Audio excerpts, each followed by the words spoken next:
Hey guys, NES Addict here. Several weeks ago, I was tagged by Smash JT to talk about my personal gaming history. So that's exactly what we're going to talk about. All that and more, next. Alright guys, so to set this up, I want to tell you I was born in the very early 80s in 1981. When I was about 5 or 6 years old, which was like 86 or 87, I got my first console, which was a wood grain Atari that was handed down from my brother. It probably looked a lot like this one.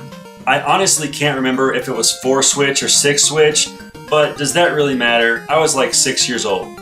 But what I do remember is the very first brand new video game that I ever bought. And it's pretty ironic actually. My mother and I were at a dollar store and my mom said, "Hey Jay, these games are only $1. Why don't you come pick one out?" So I walked over and picked out my very first video game. And what was it? E.T. on the Atari 2600. Who knew that later it would be so synonymous with being the worst game of all time? I specifically remember taking this game home, opening it up, and putting it in my Atari 2600. And within minutes, I fell in the first black hole, and I don't even think I was smart enough to figure out how to get out. So for me, E.T., although a very cool license, ended up being a terrible game as a 6-year-old. The other game I specifically remember having was Space Invaders. I have brief memories of a ship scrolling back and forth on the bottom of my big box television that sat on the carpet, shooting up and killing space aliens. So, those were my first gaming memories. Okay, so fast forward to summer of 1988. My dad was a minister, so we moved from a little town called 4 Oaks, North Carolina, to another little town called Fountain Inn, South Carolina. And when I moved to this new town, all of these kids at the church that I played with seemed to all have this new thing that I didn't have.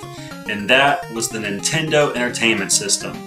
So it took me a while to convince my parents, but finally, on December 25th, 1989, I woke up Christmas morning and opened up my very first action set with the orange zapper. And I'm actually going to include some video of that right now.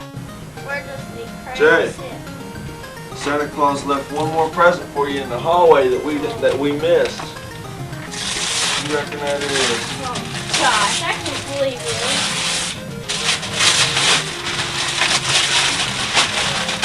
Jay, hold up, let me see. Tell me what it is, Jay. What is it, Jay? Nintendo. Were you trying not to be disappointed because you didn't get one? Oh, sure I'm not disappointed. Let's go hook it up. So from 1989 till November of 1992, I had my NES. And the only games I had in that period of time were Mario Brothers Duck Hunt that came with the action set, Batman, which I think I got for Valentine's and actually ended up probably being the best game I ever got, even though I didn't realize it at the time, Skate or Die, which I believe was only $29.99, which I think is why I picked it over other games because it was cheaper. And I love skateboarding. It was the late 80s. King of Kings, because my father was a pastor and I'm sure he found this at a Christian bookstore. Super Mario Bros. 3, which was probably the other best game I ever had and probably what I spent the most time playing. I went nuts over this game. Actually, I'll include that video too. Wait a minute. Hey. Mario 3! Oh, this what I wanted! Why don't you What's do me a favor and this? give that to Robin? What's that? Pass it now.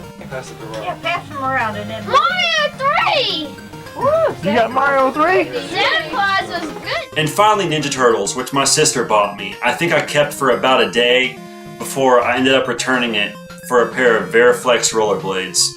Fast forward to September 29th, 1992, which is kind of ironic because the Super Nintendo Classic comes out the 29th of September this month. It was my buddy TJ's birthday, and the first gift that we opened up was his Super Nintendo. We instantly hooked it up and popped in Super Mario World, and man, my mind was blown. From that moment forward, all I could think about was how I was going to get a Super Nintendo. Unfortunately, it was here where I made the mistake of selling my Nintendo to help pay for the Super NES. And on one fateful Saturday morning, November 22nd, 1992, my dad took me to Toys R Us, where I picked up the Super Nintendo. And if I'm not mistaken, oh, it was the 21st. 11/21/92, I brought home the Super NES, and man, that was the best Thanksgiving holiday I think I've ever had, because I spent the whole time playing Super Mario World. And the really cool thing about Super Mario World is that is the first game I ever beat. I never beat an NES game. I just didn't have the patience or the skill. But thanks to the save states on Super Mario World, that was the first game I ever beat. Here's my original Super Mario World. That same Christmas, I got Super Scope 6. You have to film now when I'm on a bad streak. Oh man, you're doing good. I can't get this thing to, there it is. This, you don't like to tape the TV very good. Ooh, I got every one of them. But if I had light.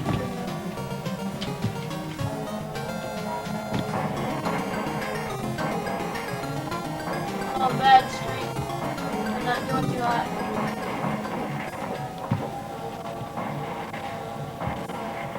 You got that one?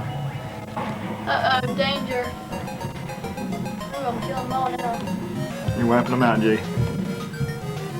Ooh, the little ones they always give me.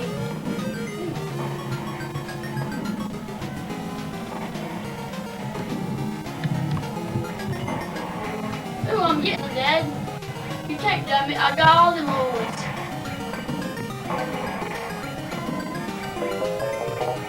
A little too clear. I also got Home Alone 2, which I also beat. Later that summer, I ended up getting Darius Twin, which I also beat, I think with a code. And Final Fight, which I got for my birthday that year, which I was able to beat with this secret select screen that gives you 8 lives. Super Star Wars, which I remember playing one night and almost beating it until my dad came in and turned the Super Nintendo off because I was keeping him awake. NHL 93, which introduced me to hockey. Stanley Cup, Troy Aikman Football, NBA Live 95, and Brett Hull Hockey 95. Actually, one other small insert is, I got a Game Gear in 1993, which I absolutely loved, but I don't feel like digging it out for this video. So, from 1995, fast forward to 2003.